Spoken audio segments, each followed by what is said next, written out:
খুনি। এই নামটা প্রথমে শুনলেই মনে হবে কোনো মানুষ মনে হয় খুন করেছে, কিন্তু আমি যদি বলি এই খুনটা কোনো মানুষ করেনি, হ্যাঁ, এটাই সত্যি যে এই খুন কোনো মানুষ করেনি, করেছে একটা মাছ। তুমি হয়তো ভাবতে পারো মাছ কিভাবে একটা মানুষকে খুন করতে পারে। চলো, আজকের এই ভিডিওতে আমি তোমাদের এমন একটি খুনের কথা বলতে যাচ্ছি যা আগে তুমি কখনো শোনোনি।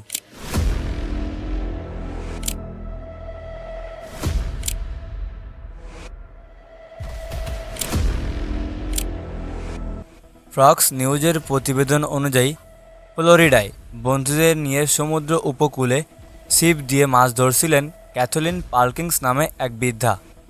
ক্যাথলিন পালকিংসের বয়স ছিল প্রায় ৭৩ বছরের কাছাকাছি।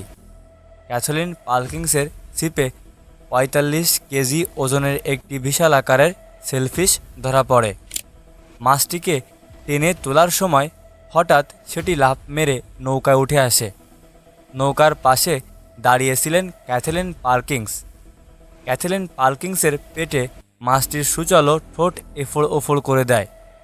দ্রুত ক্যাথলিন পালকিংসকে উদ্ধার করে হাসপাতালে নিয়ে যান তার বন্ধুরা, কিন্তু তার অবস্থা গুরুতর হওয়ায় হাসপাতালেই মৃত্যু হয় ক্যাথলিন পালকিংসের। ফ্লোরিডায় টুইস্টার নামের এই ছোট শহরটির বিশ্বের সেলফিশ রাজধানী নামে পরিচিত।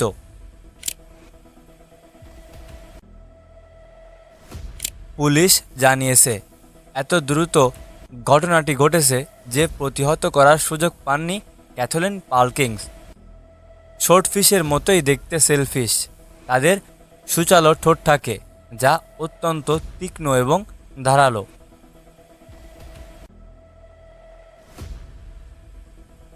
একটি সেলফিশ প্রায় ১১ ফুটের মতো লম্বা হয়।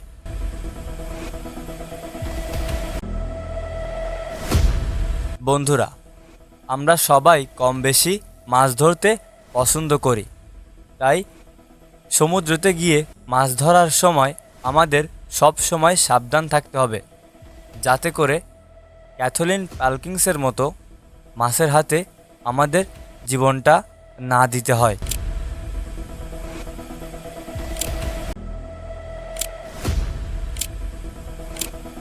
যদি ভিডিওটা ভালো লাগে তাহলে একটা লাইক দিতে পারেন, আর এই ভিডিওটা সম্পর্কে আপনার মূল্যবান মন্তব্য কমেন্ট করে জানাতে পারেন। এই ধরনের ভিডিও আপনি যদি সবার প্রথমে দেখতে চান তাহলে এই চ্যানেলটি সাবস্ক্রাইব করে রাখতে পারেন। আজকে বিদায় নিচ্ছি, আমি সজীব হাওলাদার। আবার দেখা হবে কোনো নতুন একটা ভিডিওতে। ভালো থাকবেন এবং ভালো রাখবেন আপনার চারপাশ।